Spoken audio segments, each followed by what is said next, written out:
बिस्मिल्लाहिर्रहमानिर्रहीम। अस्सलाम वालेकुम। रोशनी लाइट चैनल की तरफ से मेरे तमाम नाजरीन को खुशामदीद।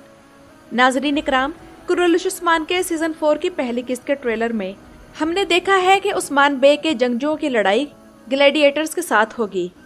आगे क्या होगा और इस लड़ाई का क्या नतीजा निकलेगा, ये तो किस्त देख कर ही मालूम होगा। लेकिन इस वीडियो में मिलेगी आप लोगों को ग्लैडिएटर्स की तारीख, ताकि कुर्रतुल उस्मान की किस्त का मज़ा दोबाला हो जाए और आप लोगों को ड्रामे की कहानी समझने में आसानी हो।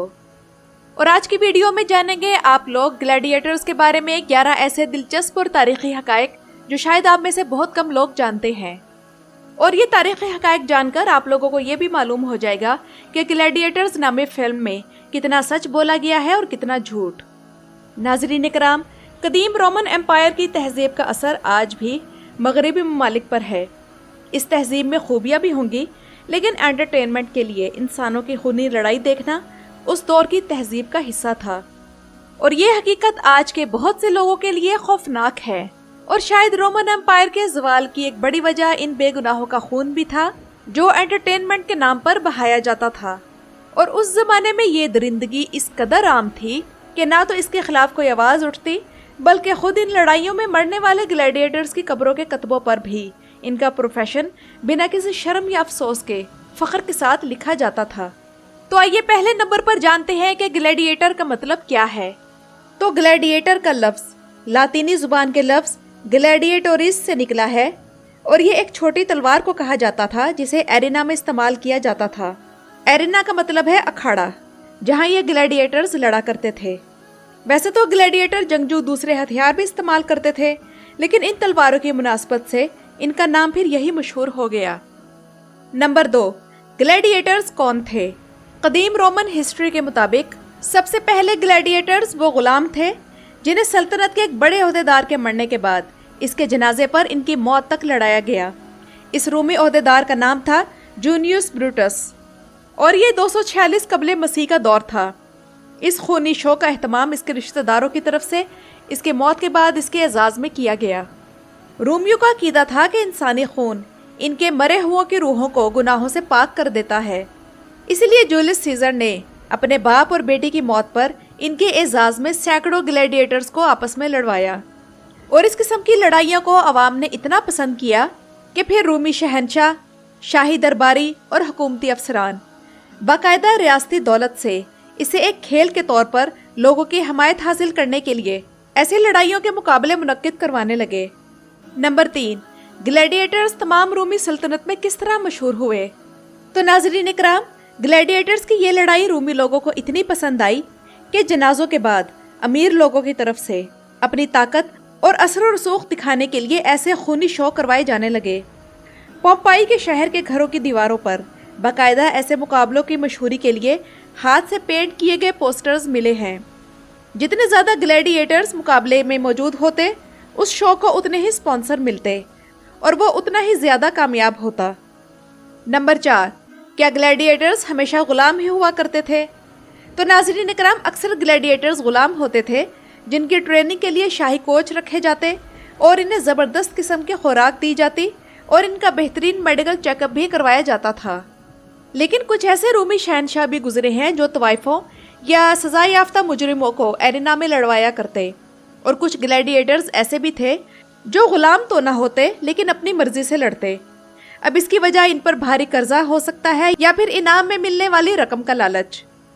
जबकि कुछ ग्लैडिएटर्स अपने खानदान या अपने शहर को नाम और मर्तबा दिलाने के लिए ऐसी लड़ाइयों के लिए अपना नाम लिखवाते।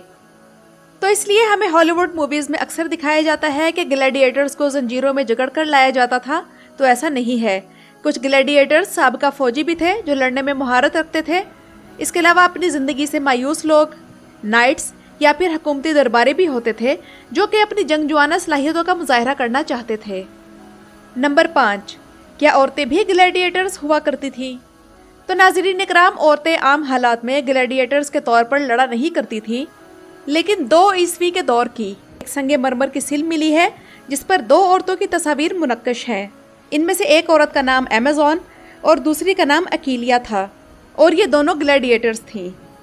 लेकिन 200 ईस्वी के आखिर में रोमन शहनशाह सेप्टिमियस सेवरुस ने औरतों के लड़ने पर पाबंदी लगा दी थी। नंबर 6, क्या रूमी शहनशाह भी ग्लैडिएटर्स हुआ करते थे?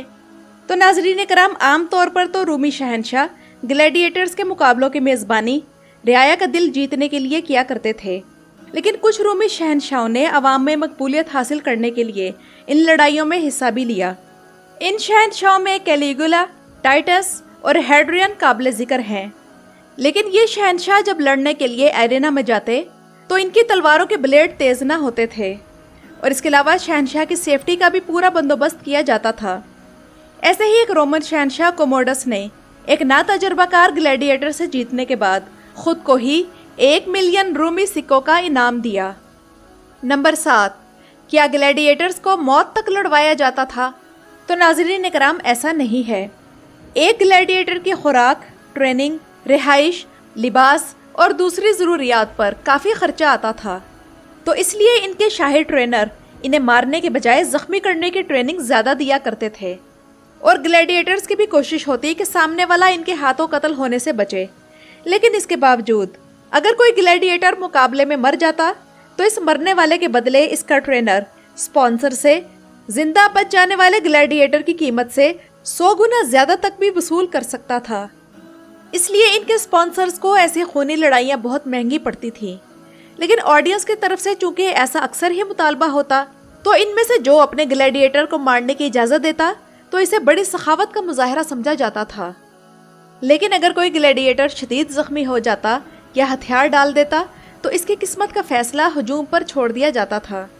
अगर कोलोसियम में मौजूद ऑडियंस थम्स अप का इशारा करती तो ये इसकी मौत का फैसला होता। लेकिन अगर मुट्ठी बंद करके 2 उंगलियां निकाली जाती या फिर ऑडियंस की तरफ से रुमाल लहराए जाते तो ये रहम की अलामत था। नंबर 8, ग्लैडिएटर्स रूमी सल्तनत में किस कदर मकबूल थे? तो नाज़रीन इकराम, रोम के गरीब तबके में ग्लैडिएटर्स बहुत मकबूल थे। इनकी तस्वीर पब्लिक प्लेसेस पर लगाई जाती, बच्चे मिट्टी के बने ग्लैडिएटर्स के पुतलों से खेलते और लड़कियां इनसे शादी के ख्वाब देखती। औरतें ऐसे जेवरात पहनना पसंद करती थीं जिन्हें ग्लैडिएटर्स के खून में डुबोया जाता, और कुछ औरतें तो इनका पसीना कॉस्मेटिक्स और चेहरे पर लगाने वाली क्रीम्स में भी मिक्स करती, जबकि इन ग्लैडिएटर्स का खून मिर्गी के इलाज के लिए भी पिलाया जाता था। नंबर 9, ग्लैडिएटर्स के मुकाबले कब ख़त्म किए गए? तो नाज़रीन इकराम, रूमी सल्तनत में साल में 10 से 12 मरतबा ये लड़ाइयाँ मुनक्किद होती, जिनमें से आखिरी लड़ाई 438 ईस्वी में हुई और शहनशाह वैलेंटीनियन सोइम ने इन्हें मनसूख कर दिया क्योंकि रूमी सल्तनत ने ईसाई मज़हब कबूल कर लिया था। लेकिन दरिंदों के साथ लड़ाई कई सदियों बाद तक भी जारी रही और एक अंदाजे के मुताबिक इन लड़ाइयों में टोटल 4 लाख ग्लैडिएटर्स हलाक हुए। नंबर 10, क्या ग्लैडिएटर्स को भूखे शेरों के साथ भी लड़वाया जाता था? तो नाज़रीन इकराम, आमतौर पर यही ख्याल किया जाता है कि ग्लैडिएटर्स भूखे शेरों के साथ लड़ा करते थे, लेकिन हकीकत में ऐसा बहुत कम था और दरिंदों से लड़ने के लिए स्पेशल किस्म के जंगजू हुआ करते थे जिन्हें बेस्टियराए और वेनेटोर्स कहा जाता था। शेरों के अलावा ये हिरन, शुतुरमुर्ग, मगरमच्छ, रीछ और हाथियों से भी लड़ा करते थे और इन जानवरों का कत्लेआम किया जाता। रोमन एम्पायर में 100 दिन जारी रहने वाले एक फेस्टिवल में इन लड़ाइयों के दौरान 9000 जानवरों को ज़िबा किया गया, जबकि एक और 123 दिन के फेस्टिवल में जो शहनशाह ट्राजान ने 2री सदी ईस्वी में मुनक्किद किया था, इसमें 11000 जानवर कत्ल किए गए और सजा याफ्ता मुजरिमों और ईसाइयों को तफरीह के तौर पर अक्सर शिकारी कुत्तों, शेरों और रीछों के आगे फेंका जाता था। नंबर 11, ग्लैडिएटर्स कितनी किस्म के थे? तो नाज़रीन इकराम, 80 सदी ईस्वी में जब कोलोसियम खोले गए तो तब तक ये खेल एक खूनी गेम बन चुका था। जंगजों को उनकी महारत और तजर्बे की बुनियाद पर मुख्तलिफ कैटेगरीज दी जाती थी। कुछ ग्लैडिएटर्स तलवार और ढाल के साथ लड़ते, इन्हें मुर्मिलॉन्स कहा जाता था, जबकि घोड़े की पुश्त पर लड़ने वाले एक्विटस कहलाते थे। इनके अलावा रथ में बैठकर लड़ने वाले डिमाचायरुस कहलवाते, जो बैक वक्त 2 तलवारों से लड़ा करते थे। तो नाज़रीन इकराम, ये तो थी ग्लैडिएटर्स के बारे में अहम और मुख्तसर सी मालूमात। आप लोगों को आज की वीडियो कैसी लगी मुझे कमेंट्स में ज़रूर बताइएगा। मेरा चैनल विज़िट करने का शुक्रिया।